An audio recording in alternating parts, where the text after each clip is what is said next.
Olá, sejam bem-vindos à quarta reflexão sobre Jesus e o Decálogo. Temos dado continuidade às reflexões sobre o Decálogo e neste momento nós queremos ressaltar que quando a gente lê as 10 palavras de Moisés, a gente pode ler sob duas perspectivas, não sendo elas necessariamente equivocadas, mas podem até mesmo ser complementares.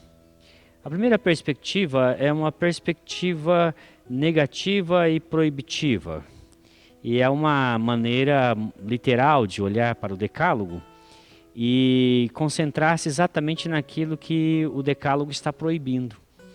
Quando nós olhamos para os 10 mandamentos, a gente haverá de perceber que 8 deles possui uma proibição evidente, taxativa. Então, o primeiro, o segundo, o terceiro, o sexto, sétimo, oitavo, nono e décimo, eles têm a partícula não. O advérbio de negação está presente, indicando que ou não se deve iniciar uma determinada ação, ou deve-se cessar se esta ação já foi iniciada. Em outras palavras, cada um deles está proibindo que nós façamos alguma coisa, ou se estivermos fazendo, que cessemos imediatamente. Então o primeiro diz, não tenham outros deuses diante de mim. O segundo já diz, não faça para você imagem de escultura com o intuito de adoração. O terceiro, não tome o nome do Senhor, o teu Deus, em vão. E assim sucessivamente. Quando nós olhamos nessa perspectiva proibitiva, a gente entende a lei num sentido muito literal, especificamente como ela está apresentada, ou seja, está se proibindo que se tenha outros deuses, que se faça ídolos, que se tome o nome de Deus em vão e assim sucessivamente. A outra maneira de lermos é uma maneira positiva.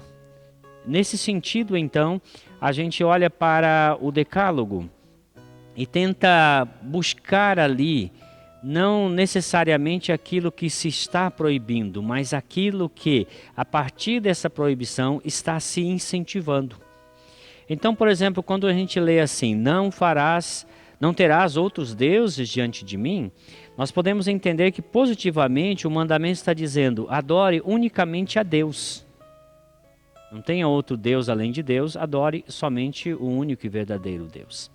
Quando nós lemos lá, não faça para ti imagem de esculturas, nós podemos olhar positivamente e dizer assim, adore a Deus em espírito e em verdade, sem necessidade de mediações, porque Deus não é retratável, Deus quer ser adorado assim, porque Ele é espírito, importa que seus adoradores o adorem em espírito e em verdade.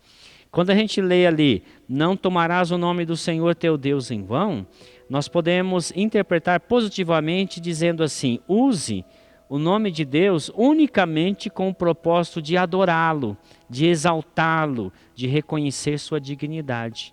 E assim sucessivamente, aplicando a cada um dos mandamentos, mesmo aqueles que são negativos, em especial a eles, de uma maneira positiva a interpretá-los naquilo que eles estão incentivando. Eu creio que isso tem muito a ver com o viés ou o crivo hermenêutico que Jesus nos apresenta. Porque Jesus, ele sintetiza os 4 primeiros mandamentos, dizendo, se eu os cumpro, eu estou amando a Deus de todo o coração. E eu só estarei amando a Deus de todo o coração quando Deus for o único Deus, eu não tiver outro Deus além dele. Quando eu adoro a esse Deus em espírito e em verdade, quando eu uso o nome deste Deus unicamente para adoração, para exaltação, como é algo digno deste nome. Então, quando nós aplicamos os 4 primeiros mandamentos, olhando nessa perspectiva de que a razão deles é me ensinar a como amar a Deus, eu olho para o Decálogo numa perspectiva positiva.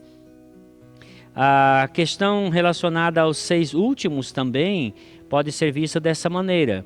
Quando está dizendo que eu devo honrar pai e mãe, aí já está positivo o mandamento em si. Mas quando diz que eu não devo matar, e eu olho isso na perspectiva da importância de respeitar, de valorizar a vida do outro, eu então olho na perspectiva positiva. Quando é dito não adulterarás, e eu respeito a intimidade, eu respeito o laço de relacionamento, de vida conjugal do meu próximo, eu estou amando como eu gostaria de ser amado também por ele.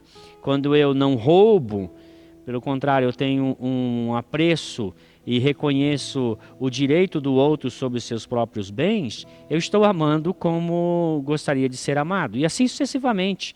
Essa é uma maneira de olhar na perspectiva positiva. Se por um lado olhar na perspectiva negativa, existe o risco de nós caminharmos em direção a um legalismo, uma atitude crítica em relação aos mandamentos. Por outro lado, ao olhar numa perspectiva positiva, nós corremos evidentemente o risco de cair no antinomismo. Daí a necessidade de buscarmos um equilíbrio e entendermos, sim, os mandamentos estão proibindo, mas vamos tentar olhar além disso e perceber que aquilo que está sendo proibido em atenção a algo que se deseja, a algo que se espere. Ao proibir que tenhamos outros deuses, Deus quer que nós desenvolvamos uma mentalidade e uma maneira de viver guiada pelo monoteísmo, pela crença de que há um só Deus e esse único Deus é digno de adoração, o seu nome deve ser respeitado, santificado e nós devemos consagrar-lhe tempo de exclusiva devoção e adoração. Falando nisso, vamos para o quarto mandamento, que diz assim: lembra-te do dia de sábado para o santificar. 6 dias trabalharás e farás toda a tua obra. Mas o 7º dia é o sábado do Senhor teu Deus. Não farás nenhum trabalho, nem tu, nem o teu filho, nem a tua filha, nem o teu servo, nem a tua serva, nem o teu animal, nem o forasteiro das tuas portas para dentro. Porque em 6 dias o Senhor fez os céus e a terra, o mar e tudo que neles há, e ao 7º dia descansou. Por isso o Senhor Deus abençoou o dia de sábado e o santificou. O mesmo mandamento, quando apresentado em Deuteronômio 5, sofre uma pequena mudança. Quando Moisés entrega as tábuas no Monte Sinai, a razão para que se obedeça o 4º mandamento é que Deus fez todas as coisas em 6 dias e o 7º descansou e santificou esse 7º dia. No entanto, quando Moisés fala novamente dos mandamentos em Deuteronômio 5, ele apresenta outra razão. E a outra razão é porque eles foram servos no Egito e agora foram libertados por Deus. Por essa razão, Deus ordena a eles que guardem esse dia de descanso e adoração. O 4º mandamento, assim como os 3 anteriores, tem um âmbito específico e é o âmbito cultico, ou seja, cada um desses mandamentos atende à necessidade de dar diretrizes para o adorador em relação ao adorado. Fala, na verdade, deste relacionamento que é vertical ascendente, ou seja, do homem para com Deus. E ao dizer isso, e estabelecer os limites com clareza, Moisés dá 4 direções. Primeira é que nós adoramos a um único Deus. A segunda direção é que não devemos nos valer de mediadores. Esse Deus deve ser adorado em espírito e em verdade. A terceira é que o nome dele deve ser usado apenas num contexto de exclusiva adoração. E o 4º mandamento diz respeito à consagração de um tempo exclusivo de devoção do adorador com relação ao que é adorado. Então, todos estes 4 mandamentos estão dentro de um contexto de adoração, de culto. A Torá enfatiza a necessidade de um tempo exclusivo de adoração a Deus. É evidente que aqui nós temos uma questão positiva que é separar um tempo para adoração. E ao separar esse tempo de adoração, existe algo a não fazer. E o que não se deve fazer aqui é fazer suas próprias obras, ou seja, aquilo que é de seu interesse, aquilo que de alguma maneira vai beneficiá-lo. A cessação dessas atividades tem como propósito que você separe um tempo exclusivo para dedicar-se a Deus, ao culto divino. Então, se você simplesmente cessar as suas obras, isso poderá te trazer benefícios, evidentemente, você vai mudar a sua rotina, isso será bom para a sua saúde. No entanto, se você fizer só isso, você não está cumprindo este mandamento, porque o mandamento visa a devoção, visa a dedicação exclusiva de um tempo para adorar ao Deus que deve ser adorado. Então, a palavra-chave aqui é tempo, tempo exclusivo dedicado a Deus. Na Torá, reiteradas vezes, o Senhor diz que o povo de Israel deveria se dedicar, ou poderia se dedicar, 6 dias às suas atividades. Mas um dia deveria ser consagrado especificamente para a adoração. Êxodo 35, 2 diz: trabalhareis 6 dias, mas o 7º vos será santo. O sábado do repouso solene ao Senhor, quem nele trabalhar morrerá.